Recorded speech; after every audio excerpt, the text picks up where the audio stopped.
Ju besoni se do t'jetë e afërt dita kur gjithçka t'jetë elektrike?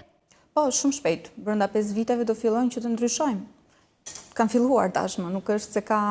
Pra ju thoni që për 5 vite nuk ka më makina me naftë, me benzinë? Të paktën pas 2030-s është shumë e qartë që këto gjëra do jenë shumë të normale dhe nuk do jenë më kaq të ralla siç i shikojmë tani që kush ka një Tesla apo kush ka një...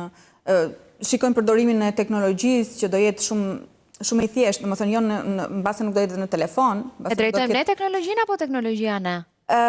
Ne e duam atë, edhe kështu që në një farë mënyre, në momentin që genetikisht transmetohet nga një brez te një tjetër, ne nuk mund të shkëputemi si me aq lehtë. Domethënë duhet që ne ta arrijmë kulmin e diçkaje, pastaj ta mos ta pranojmë, të lodhemi nga diçka.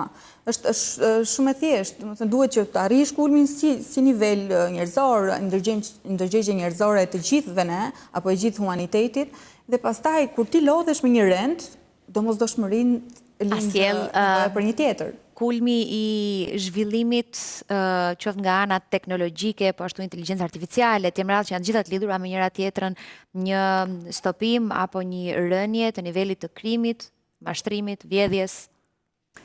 Pra si e di kontroll më të madh? Për fat keq, kjo është ana e errët që shumë mirë që ma bërë këtë pyetje, sepse kjo është ana e errët që do dalim, domethënë, nëse ne deri dje kemi parë të gjithë llojet e krimeve, duke filluar nga ato krimet e njerëzimit, pedofili, kanibalizëm, njerëz zombi, të gjitha këto.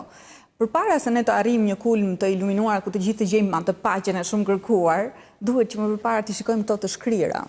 Dhe për fat keq kemi filluar të shikojmë. Nëse më përpara ishte shumë e çuditshme që ne shikonim ua kanibale, po kështu këto janë shumë të hapura. Tani ne kemi parë në Hollywood që nuk ka pasur asgjë të fshehtë, domethënë faktikisht, por njerëzit, mënyra se si njerëzit janë të gatshëm të arrijnë atë që duan të shohin, ajo është pjesa më e vështirë. Domethënë gjërat janë shumë të hapura, asgjë s'është okulte, por niveli i të parit të gjërave duhet që të arrihet personalisht, individualisht te gjithë secili. Dhe kjo është epoka që do bëj këtë revelation apo periudha apo epoka e rizbulimit. Domethënë ajo çfarë ekziston thjesht do rizbulohet dhe ne nuk do habitemi më që wow, çfarë ishte kjo.